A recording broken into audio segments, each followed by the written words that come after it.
학생의 가정 환경, 그리고 친한 친구, 옆에 있는 친구, 이 친구의 가정 환경이나 우리 집 가정 환경이 교육 정책이라든지 학교 시설, 교육 과정, 또 교사의 질, 이런 것보다 학업 성취도에 더 큰 영향을 미치더라.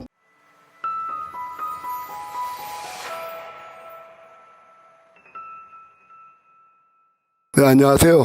이렇게 뵙게 돼서 반갑습니다. 전교 1등의 비밀, 요거 가지고서 이렇게 말씀을 드리도록 하겠습니다. 저는 그 한국진로진학정보원에서 일을 하고 있고요. 몇 년 전에 그 전교 1등의 책상이라고 이 책 많이 팔린 책인데 보셨는지 모르시겠네요. 그 중앙일보에서 열렬한 공부팀 기자들이 한 대여섯 명 됐는데, 그 기자들이 각 학교에서 추천을 받아가지고 전교 1등을 취재한 거예요. 취재해가지고서 이제 1권이 나오고 2권이 나왔는데, 1권에 제가 이렇게 쓴 기억도 안 나는데 했던 뭐 이렇게 추천사까지 썼더라고요. 전교 1등은 뭐 다양하게 말할 수가 있어요. 뭐 예를 들어서 신문에 났던데요. 손흥민이 4년 동안 토트넘하고 재계약하는데 1,700억에 재계약을 하려고 하는데 1년에 400억이거든요, 연봉이. 그 뭐 한 200억 정도 아무래도 세금은 떼야지니까 뭐 그렇게 뗀다 하더라도 1년에 200억씩 4년 동안 800억, 지금까지 버는 돈도 한 1,000억이 넘는다고 하는데 10년 뛰었거든요, 유럽에서. 축구를 잘해도 이 공부를 전교 1등 하는 것보다 낫고, 그래서 꼭 공부 1등이 아니라 그게 씨름이었던 달리기였던 아니면 몸무게였던 줄넘기였던 뭐든 했던 전교 1등만 하면 그 학생은 아주 훌륭한 학생이다, 이런 뜻으로 받아들이면 좋겠고. 근데 이제 이 자리가 입시를 얘기하는 자리니까 입시와 관련된 그냥 교과 공부 쪽으로 전교 1등을 한번 얘기한다. 전교 1등이라는 게 뭐 졸업식 때 시상할 수 있는 서열이 뭐냐면은 1학년 때부터 3학년 때까지 원점수 평균을 내서 평균이 제일 높은 애를 1등이다 해가지고서 1등 상을 줘요. 그리고 이제 석차 등급이 있었는데 96% 안에 들면은 상위 4%죠.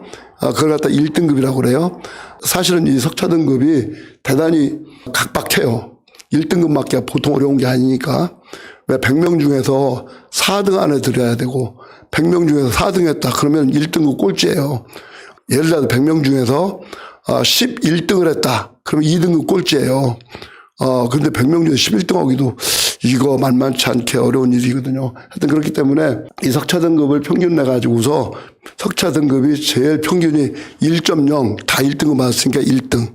1.01, 너는 하나 2등급 맞았으니까, 그러니까 너는 2등, 뭐 이런 식으로 따지는 것이 또 이제 석차 등급으로 따지는 서열이다. 지금 원점수로 따지는 데는 없고 석차 등급으로 대학에서는 다 따져요. 수시에서 이제 학생부 교과 전형이라고 있는데 여기 교과 전형에서는 이 석차 등급 평균을 내 가지고서 거기다 면접을 본다든지 수능 최저를 건다든지 비교과 내용을 좀 검토해 가지고서 뽑는 것을 갖다 교과 전형이라고 해요.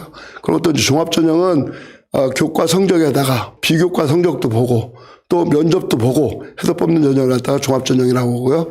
수능 점수 가지고서 뽑는 걸 갖다가 수능 전형이라고 본다, 이렇게 이제 보면 되거든요. 요거는 이제 아까 그 전교 1등의 책상이라고 하는 그 책자에서 이제 중요한 것을 가져왔는데요. 전국을 돌아다녀가면서 전교 1등짜리 33명을 갖다가 취재를 해봤어. 그 전에 또 이제 뭐 취재한 학생들이 있어가지고 전체적으로 전교 1등 81명을 취재한 중앙일보 기자들이 말하는 전교 1등은 뭐냐라는 것을 갖다 한번 보시자는 얘기죠. 그러니까 어머니나 아버지께서 독서 습관을 길러주는데 공을 들였다. 이 독서가 굉장히 중요합니다. 처음은 일단 무엇을 물어보는지 이게 독해가 돼야 답을 제대로 고를 수 있는 거니까요. 하여튼 수학에서도 독해력이 필요하고 과학에서도 독해력이 필요하고 하여튼 시험 볼 때는 독해력이 굉장히 중요해요. 출제자의 의도를 파악하는 것이, 필자의 의도를 파악하는 것이, 또 필자의 주장을 파악하는 것이 독해력이잖아요. 독서 습관이 잘 돼 있는 학생들은 사회든 과학이든 다 잘합니다. 그리고 이제 사교육은 자녀가 원하는 과목만 시켰다고 그러고, 스마트폰 사용은 아이하고 합의를 했다고 하고, 요거 합의하기 참 어렵죠. 합의하기 어려우니까 그냥 반강제적으로 뺏어버리거나 막 한 대 주워 패가지고서 뺏거나 그러는데 하여튼 합의를 하는 것이 참 좋습니다. 그리고 공부하라는 잔소리를 하기 전에 부모가 먼저 공부를 시작했다라는 거고요. 애보다 부모가 먼저 공부 시작했다는 얘기고요. 결과보다는 성적표 80점 맞았냐 90점 맞았냐 뭐 10등 했냐 1등 했냐 이 결과보다는 그 과목을 갖다가 평소에 어떻게 공부했느냐 그 과정 얼마나 시험 준비를 했느냐 수업 시간에 착실하게 들었느냐 선생님하고는 좋은 관계로다가 수업을 유지했느냐 뭐 등등을 갖다 본다는 거죠.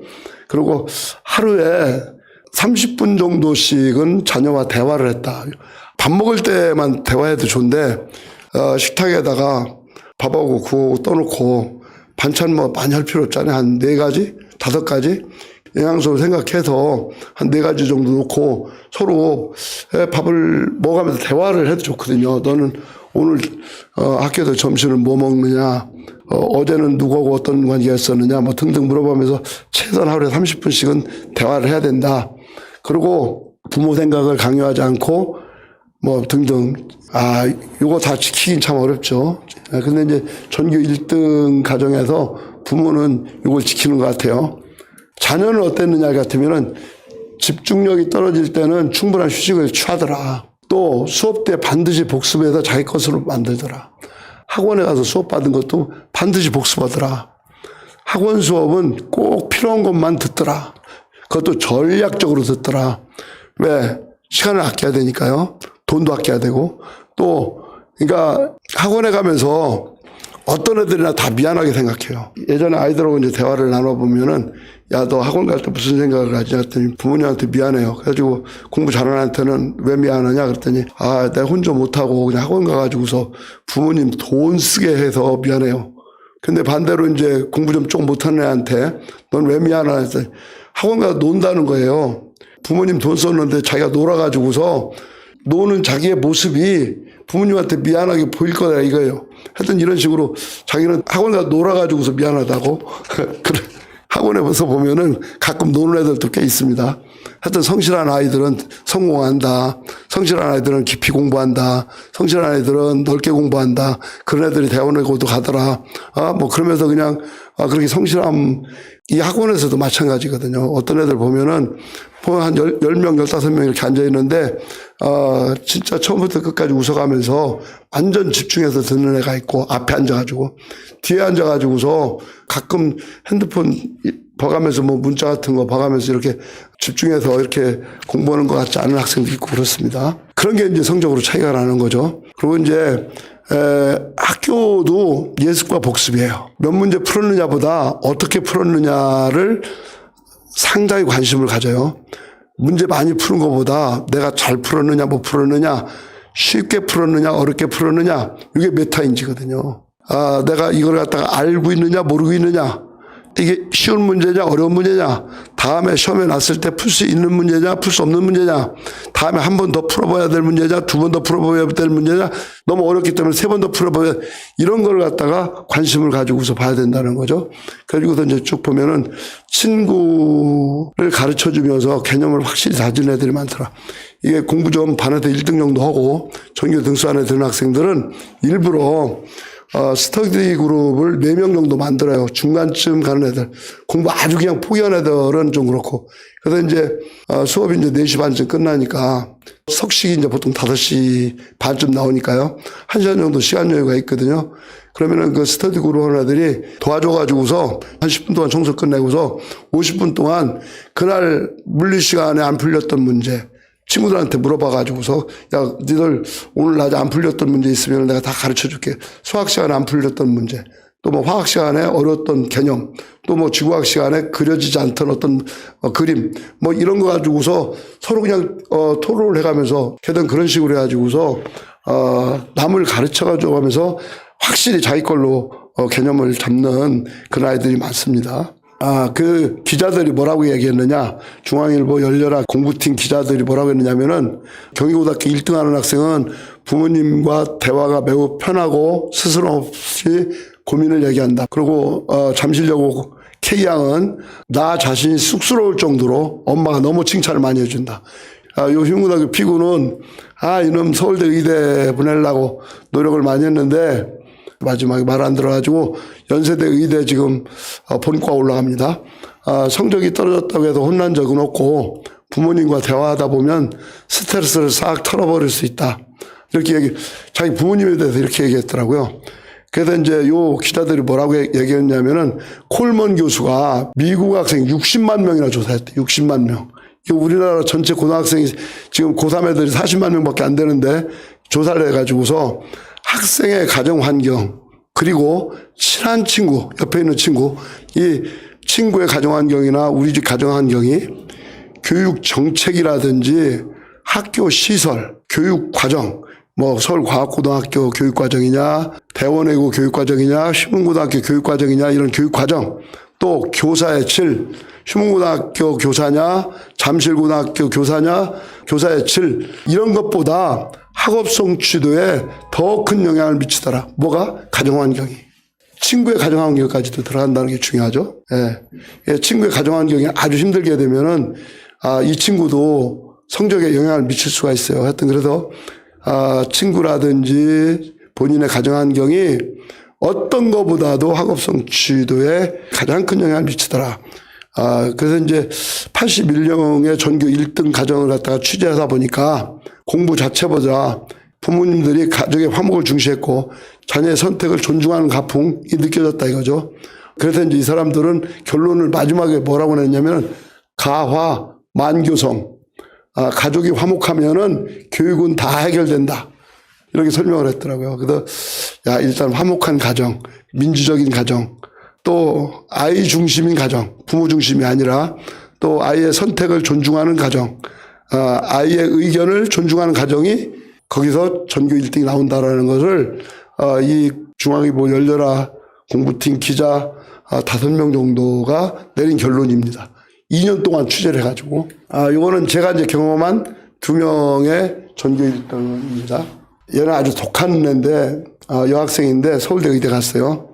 하루에 17시간씩 공부를 했고 자기 스스로 잠자리에 든 적이 없대요. 졸음을 참지 못해서 무의식적으로 침대에 파고 쓰러졌을 뿐이래. 식당 가는 시간이 아까워가지고 매일 점심 굶었대요. 공부 안 하면은 스트레스가 쌓인대요. 그래서 에이씨 공부하다가 죽자 이런 결심으로 공부를 했대요. 근데 공부로 쓰러지진 않더래요. 그리고 이 여학생은 무조건 암기래요. 수학도 암기고 사회도 암기고 과학도 암기. 그리고 시험이 끝난 즉시 오늘 중간고사 딱 끝났어. 그럼 기말고사 시험 공부를 했다는 거예요.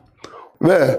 학교 시험은 시간 싸움이라는 걸 중학교 때부터 알아가지고 하여튼 이런 식으로 공부해가지고서 근데 이 학생이 마지막에 얘가 이런 애구나라는 선생님한테 질문했더니 선생님이 기특하다고 하셨다는 거예요. 그 과목을 열심히 공부해가지고 딱 100점을 맞았더니 그 선생님이 머리를 쓰다듬어 주면서 칭찬해 줬다는 거예요. 근데 그때 기분이 굉장히 황홀했대요. 그래가지고서 나는 남한테 인정을 받으려고 하는 욕구 1등을 해서 인정을 받고 또 내가 1등을 해가지고서 부모님한테 인정을 받고 우리 담임선생님한테 인정을 받고 교감선생님한테 인정을 받고 친구들한테 인정을 받고 그러니까 학교 성적으로다가 인정을 받으려고 하는 욕구가 굉장히 강한 존재다라는 걸 여기서 얘기를 하더라고요. 그래서 이 공부하려면은 서울대 의대 합격하려면은 인정 욕구가 특별히 강해야 되겠구나 이런 생각이 들더라고요. 요거는 내가 이제 가르쳤던 1, 2, 3학년 다 가르쳤던 학생이에요. 흉고등학교 학생인데 서울대 의대를 수시해서 수석으로 합격을 한 그런 학생인데 일단 말수가 적어요. 근데 아무리 말수가 적어도 잘 들어요. 하여튼 머릿속이 복잡하겠죠. 공부 워낙 많이 했으니까. 그래도 남이 얘기를 하면은 배려 차원에서 남의 말을 잘 들어주더라고요. 그러니까 남에 대한 배려가 좀 있어요. 그러다 보니까 다른 사람한테 칭찬을 많이 들어요. 잘 듣기만 해도 칭찬을 많이 들어요. 말수가 적으니까 말하니까 또 칭찬을 받고 또 잘 들으니까 또 칭찬을 받고. 친구가 근데 많지 않아요. 얘가 마음이 좀 약하거든요. 친구한테 자꾸 끌려다니고 그렇기 때문에 축구하러 가자면 축구하러 가야지. 빵 사러 가자면 빵 사러 가야지. 일부러 얘는 친구를 많이 사귀지 않고 아주 친한 순한 친구도 3명하고만 매일 같이 다니더라고요. 그리고 늘 보면은 한복판에 서 있질 않아요. 약간 중심에 벗어나 있어요.